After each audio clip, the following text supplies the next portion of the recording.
कविता जब शादी के बाद ससुराल आई तो उसके मायके और ससुराल के माहौल में बहुत फर्क था।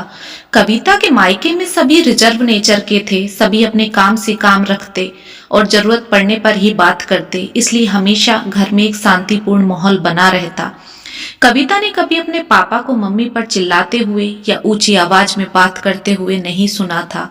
लेकिन जब कविता अपने ससुराल आई तो सभी एक दूसरे से हंसी मजाक और लड़ाई झगड़े करते रहते थे। एक रोज कविता रसोई में काम कर रही थी तो कविता के सास ससुर के कमरे से झगड़ने की आवाज आ रही थी। कविता ने ध्यान से सुना तो कविता के सास ससुर किसी बात पर तेज तेज एक दूसरे पर चिल्ला रहे थे।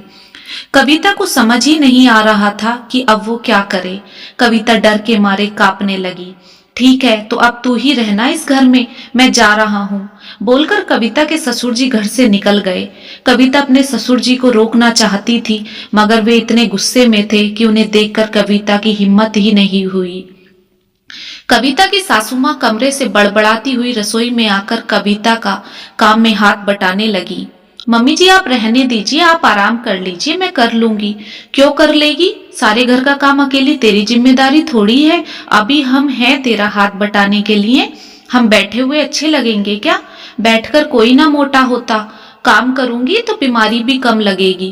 पर तू पहले मेरे लिए एक कप चाय बना दे, बड़ी तेज सर में दर्द हो रहा है।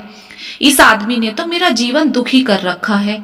सुन बहू, थोड़े से पापड़ और कचरी भी भून लिए, बोलकर कविता की सास ड्राइंग रूम में टीवी के आगे बैठ गई। कविता फटी आंखों से अपनी सास को देख रही थी। कैसे मम्मी जी इतनी लड़ाई के बाद भी नाश्ता कर सकती हैं। कविता नाश्ता लेकर ड्राइंग रूम में पहुंची। सुन बहू, क्या सब्जी बनाई है आज? जी मम्मी जी, कद्दू बनाया है। हाँ, कद्दू तो तेरे पापा जी खाते ही नहीं। चल मैं उनके लिए बैंगन बना दूंगी, तू आराम कर ले। कविता को समझ ही नहीं आ रहा था कि ये घर है या सर्कस। अभी आधा घंटा पहले पापा घर छोड़कर गए हैं और मम्मी उनके लिए सब्जी को पूछ रही है। थोड़ी देर बाद कविता के ससुर जी आकर ड्राइंग रूम में टीवी के आगे बैठ गए। लो जी, खाना खा लो। कविता की सासू माँ ने कविता के ससुर जी को खाना दिया। मैं ना खा रहा, ले जा इसे। ओहो, बात का बतंगड़ क्यों बना रहे हो? खा लो। चलो, मेरी गलती थी। कविता के ससुर जी ने मुंह बनाकर खाना शुरू कर दिया। वैसे एक बात बताऊं, चिल्लाया तो मैं भी था थोड़ा तेरे पे। अजी चिल्लाने की तो पूछो ही मत, हम तो चुप हो जाते हैं। तू चुप हो जाती तो बात आगे ही ना बढ़ती। मतलब बात मैंने आगे बढ़ाई थी। कविता की सासू माँ दोबारा गर्म होती हुई बोली। हे भगवान, मुझे खाना खा लेने दे, मुझे भूख लग रही है। कविता के ससुर जी हाथ जोड़कर बोले। ये देखकर कविता की सास ठहाके मारकर हंस पड़ी। ये देखकर कविता हैरान थी, कितनी लड़ाई के बाद भी मम्मी पापा कैसे हंस रहे हैं। मम्मी जी, आप और पापा पहले इतना गंभीर होकर लड़ रहे थे और फिर जोर जोर से हंस भी रहे थे।